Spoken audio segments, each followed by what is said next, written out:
It is March 23rd, 2024, and this is Sports Chowder. Today we're talking Patriots free agency moves, Brian Bayo being named the starter for Red Sox opening day, LeBron praising Jason Tatum, and more. Like many Patriots fans, I'm a little bit disappointed with how free agency has gone so far. I was hoping for some bigger signings, especially Calvin Ridley, who on the last episode I called Calvin Ridley Jr. for some reason. His name is not Calvin Ridley Jr., it's just Calvin Ridley. I apologize for that. But I'm also thinking, you can't rebuild the team in one offseason. I don't want to just spend money to spend money, you know? We're not just like one receiver or one tight end away from being a contender, obviously. But some people have that attitude that, oh, if we just spend money and make one or two smart trades and draft a great quarterback in the draft, we'll be doing well next season. It's a process. We have to have patience for a couple of years while things are built up again. And it's a lot better than just trying to win now, because we're not in a place to win now. It would just be a waste of resources and time to do that. Rather than just trying to, sign big names, we should be smart about it. And one name recently came up that I think would be a great signing if we can make it happen. So, Stephon Gilmore, the cornerback for the Cowboys and former New England Patriot, is currently trying to negotiate a contract with Dallas, but things aren't going well. And it sounds like he might be ready to move on. Now, he prefers to stay in Dallas, but if things don't work out soon, he's going to have to explore his options. And the fact that he's open to the Patriots, especially in the year 2024 after this last season, is a really good sign already. So in just a few years with the Patriots, 2017 to 2020, he was a 5-time Pro Bowler, and he won the 2019 Defensive Player of the Year award. So clearly he made a big impact on our defense, and I think he would do the same if he came back. Defense was our strong suit last season, but there's always room for improvement and there's always room for a new leader. Gilmore was a part of the Super Bowl 53 winning team, which obviously was the final Brady-Belichick Patriots Super Bowl.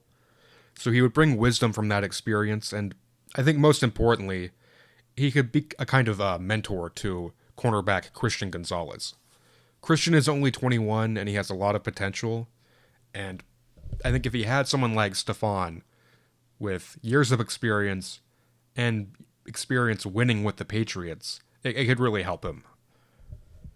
And I also think if we can get Stephon Gilmore, it would give me a lot of faith in our front office, that we can make things happen, bring in players who can still contribute, even during a rebuilding phase. So the prospect is very exciting. I mean, I'm not hinging all my hopes on signing Stephon Gilmore, but it would be really great, and it would be fun to have someone from, the last part of the dynasty years back on the team who can help us build into a new era.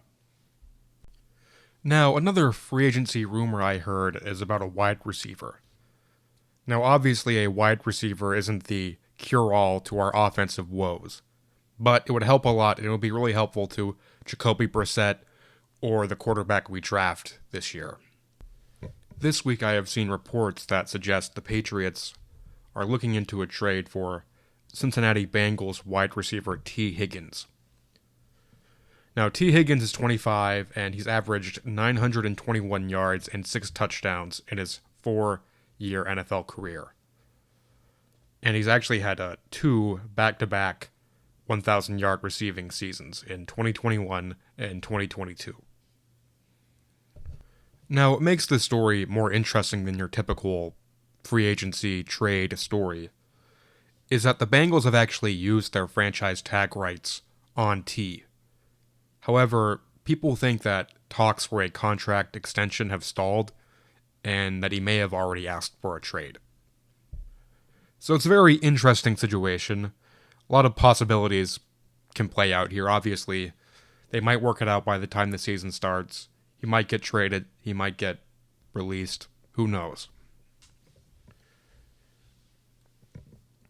Now, it's kind of a long shot trade possibility for the Patriots. They'd have to give up on contract extensions and come to terms with the Patriots on a trade. And that's a lot of pieces that have to come together at the right time.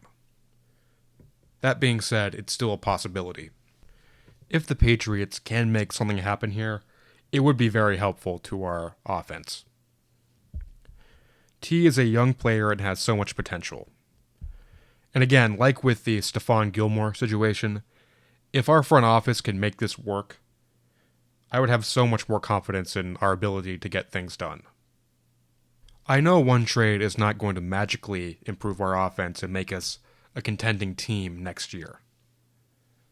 I feel like some sports fans, not just Patriots fans, on social media think you can have one season of good contracts, good trades, a good draft, and you can magically be better. That's not how it works. But T. Higgins would be a great wide receiver to have. As I said, he would help whoever's playing quarterback, and it would make our offense a little more fun to watch during this rebuilding era. So I hope something happens. Again, I'm not gonna place all my hope on this happening, but it would be really awesome. It's something worth watching. Moving on to another disappointing as of late Boston team. The Red Sox officially named Brayan Bello their starting pitcher for opening day. Now, I am getting a little bit excited for baseball, and I'm not the biggest baseball fan on earth. And when I say that, I mean I don't watch regular season baseball all the time. Part of that is I don't live in New England, so it's not really an option in most games. And also, I just don't find baseball on TV that interesting. But I love the Red Sox, I love the culture, I love the history, and when they're in the postseason, I'll watch all of those games and be really excited. So that's where I stand on baseball in general. The past few years, the Red Sox have not caught my fancy in many ways. I'm still a fan. I went to Fenway Park just last summer, but I have not been following them as actively. But this year, as March Madness has started, I'm thinking more about baseball, because that's the natural progression of sports year. Football in the fall, basketball and hockey in the winter, and then spring comes and it's about time for baseball. And Brayan Bello, he's not an ace. He's not the greatest pitcher ever, but he's also young and has potential. And the Sox signed him to a 6-year, $55 million deal this offseason. He was one of our biggest signings in some ways. And hopefully that changes. Hopefully we sign Jordan Montgomery or someone similar to up our game. But at any rate, Brayan Bello is someone I'm somewhat excited to watch play. He's only 1 year older than me. And he has a lot of potential to be a long-term successful pitcher with the Red Sox. So I'm really excited to see this season start. I will be at least following along online, even if it's not on TV here in Tennessee where I live. Sadly, it's a late night game. It's opening day is March 28th at 10:10 p.m. Eastern, 9:10 p.m. Central Time against the Mariners. But I am excited to see him. I hope he does well. I think he wants to be a great Red Sox player. I think he wants to be a great pitcher. He wants to do Boston right, and I love that. I think he's excited to be our opening day pitcher, to have this long-term commitment. And, I hope he keeps that attitude even if Red Sox management fails to sign great free agents and make good trades. Attitude is everything if you're a player, So I'll take his positivity, and I'll be excited too. Maybe the game will be somewhere I can watch it. I don't know. But I'm excited. I hope he does well. I hope the Red Sox win. I don't know how the season will go. I really don't. But if it goes even slightly better than what I'm expecting, I'll be happy.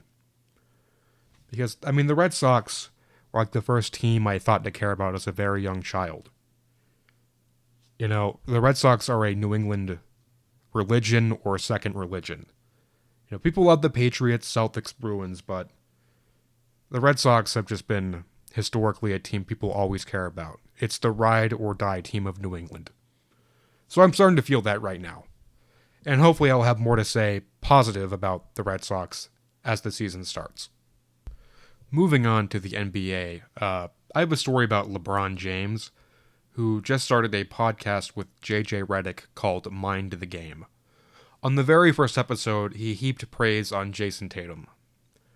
And it's a long quote. I'm going to read it because I think it's worth hearing. It's worth talking about. LeBron said, quote, "He's 25 years old, and I believe he's been to the conference finals 4 times. Been to the NBA finals once. He's 25 years. I didn't win my first one until I was 28. I think Jokic won his first one at 27.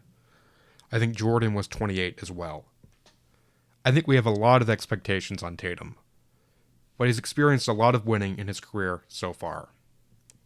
Obviously, everyone wants to see him get over the hump, but 4 conference finals and a finals appearance before the age of 26 is elite. He continues to grow, and they're in a position to make another title run. And like you said, personnel helps. Add Porzingis, and getting Drew for a bag of Lay's potato chips, that helps as well.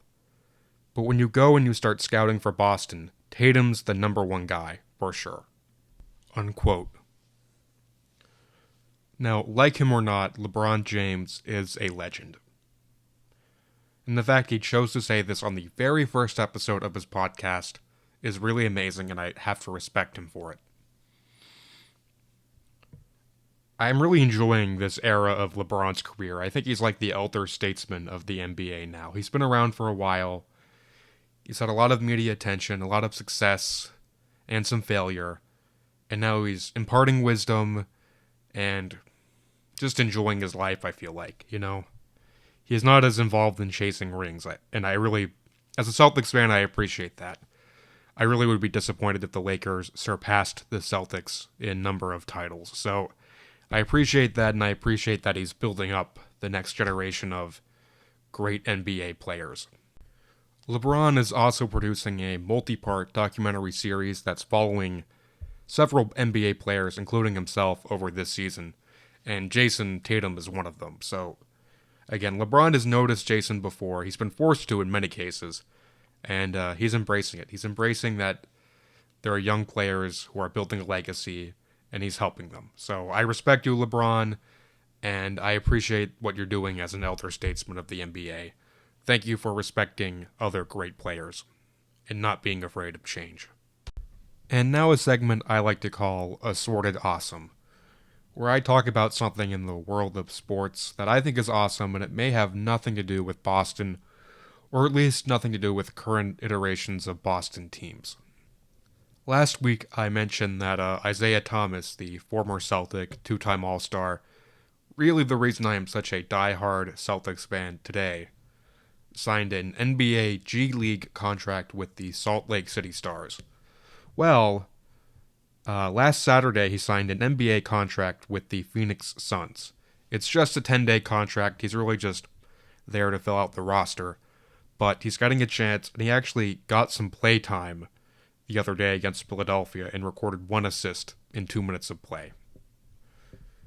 Now, obviously, that's not much, but it was really cool to see on social media a video of him suiting up to play for an NBA team after about 2 years away from professional basketball.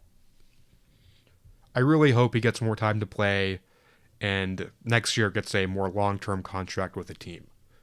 I'm not sure what kind of role he'll play, if he'll be a starter or a backup or a 6th man, but he's in his 30s, he has some years left where he can be a productive member of a team, and I hope a team makes something work for him. If it's the Celtics, that would be great. But I will always be happy when Isaiah Thomas is getting to play and getting to succeed on some level with the NBA. He's a great player, an even better guy, and he really just has a special place in my heart, so I'm happy for him, and I'm excited to see where his career goes. Now, I don't really cover college sports on this show. I do follow them, but it doesn't relate to Boston, really. I don't have any connections to a college there.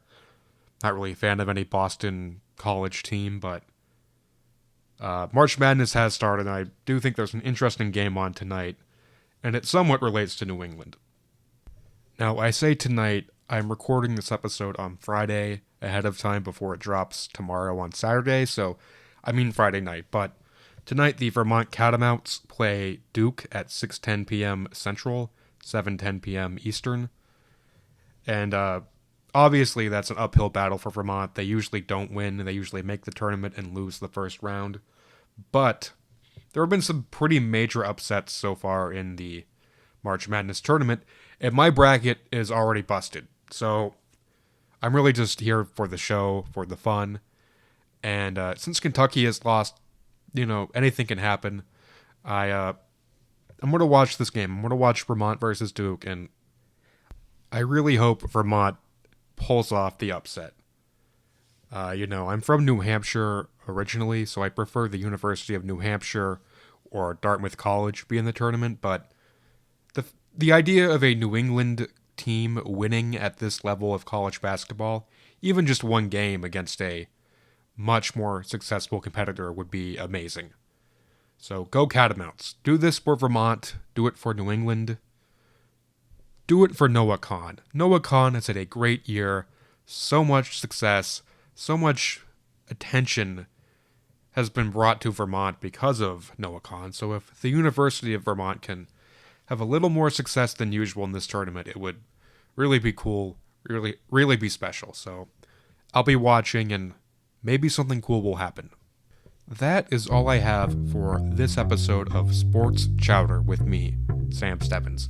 You can follow me on X at Stebbins Tweets, that's STEBBINS Tweets, and you can follow the show at sports_chowder. You can follow me on Instagram at Sam_Stebbins, and follow the show at Sports Chowder, and like the show on Facebook. Thank you so much for listening. Your support means so much. I will be back here next week with another all-new episode. See you then.